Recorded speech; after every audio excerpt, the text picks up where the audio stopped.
Well, your mom's last name is Smith. Your Yeah. dad's last name is Jackson. Yeah.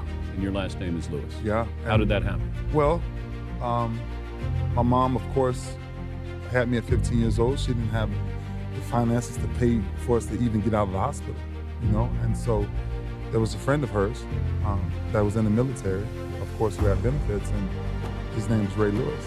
And she asked him, she said, would you do me a favor? She said, would you come sign as my son's father? And he graciously came to sign as my father to this day. I met Raylewis one time, and I told him, thank you, and I promised to make your name great. The thing that resonates with my soul the most is when someone says, you changed my life, you changed my perspective, you gave me hope. This kid I talked to yesterday, his first name is Chase. He's 13 years old, and his father 2 months ago committed suicide. And Chase said, I had my first football game. He said, my daddy would have been proud of me. I said, I can never replace a father, but I can always be a daddy. And I am proud of you. And he said, you're really proud of me? I said, yes. In that moment, I knew that I was fulfilling my purpose on earth. Life is hard, and for a man in particular, life is very difficult. So if you ask me to sum up my legacy and how I want to be remembered, he was for the people. He is the people. Last altercation we got in, my stepfather hit my mama so hard in the face. My stepfather hit my mama so hard in the face, I called her. And I looked at him with this rage and this pain in my eyes. One day, and I took this deck of cards. And I couldn't live in the house, so I had to live in the garage. And after this last altercation we had with this guy, I ran to my garage and I grabbed this deck of cards and I flipped a 7 and I started doing 7 push-ups. I flipped a 6, I did 6. I flipped a 9, I did 9. I flipped a 2, I did 2. I flipped another 9, I did 9. Until I got all the way through the deck. Jack, Queen, King were 10. Jack, Aces, 25s, and Jokers, 50.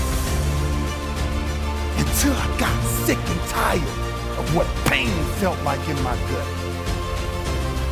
It didn't even matter to me because I started shuffling them all over again, and that's when I started doing the sit-ups. Because I wanted to make sure sports wasn't the reason why I started training. It was to make sure a man never put his hands on my mama again. She was so willing to do anything for her kids that when I grabbed those deck of cards, I learned that there is something on the other side of pain.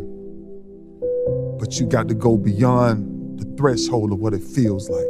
And I had a pain in my stomach so bad from doing so many sit-ups. And soon as I started to worry about the pain, I heard her crying. And I said, shh. I said, if I'm worried about a pain in my stomach, That's real pain that she's experiencing. my mama experienced real pain. So I ain't got time for pain. Greatness is a bunch of pain that forces you to come out of your comfort zone. Because if it's done no other way, you will never reach greatness. It's impossible. And that's why when you think about the mentality of greatness, there are no breaks. I hate to tell people that, right? Because today's time, everybody wants it fast. Monday on top of Tuesday, Tuesday on top of Wednesday, Wednesday on top of Thursday, Thursday on top of Friday, Friday on top of Saturday, Saturday on top of Sunday. And start over, and start over, and start over, and start over. And true greatness is always evolving. True greatness is always evolving. It never stays the same. Your comfort zone will stay the same. Unless sometimes you're forced to come out of it. I'm trying to tell y'all, God has never made a mistake. He's never made one mistake. All right? So it ain't about one play, it ain't about nothing. This year, we did what we were supposed to do.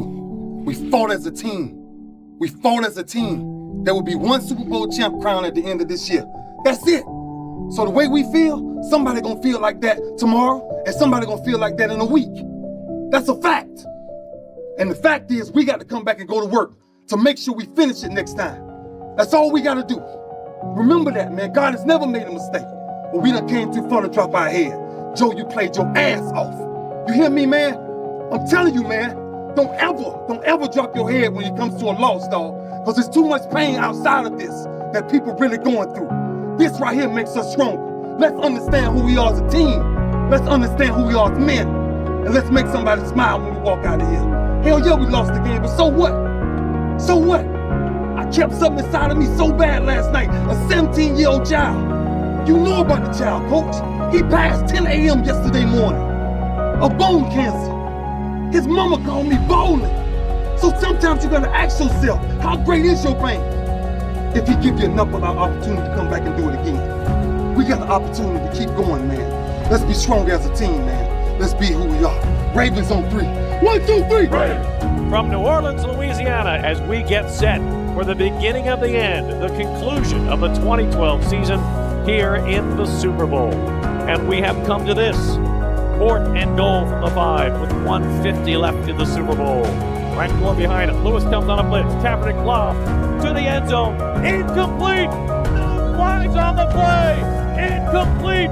Raylewis and the defense deliver. And the Baltimore Ravens are Super Bowl champions. The end of an era for Raylewis. He goes out a champion. To win like that, to lead the game like that, there's no other way I will write the end of my story. No other.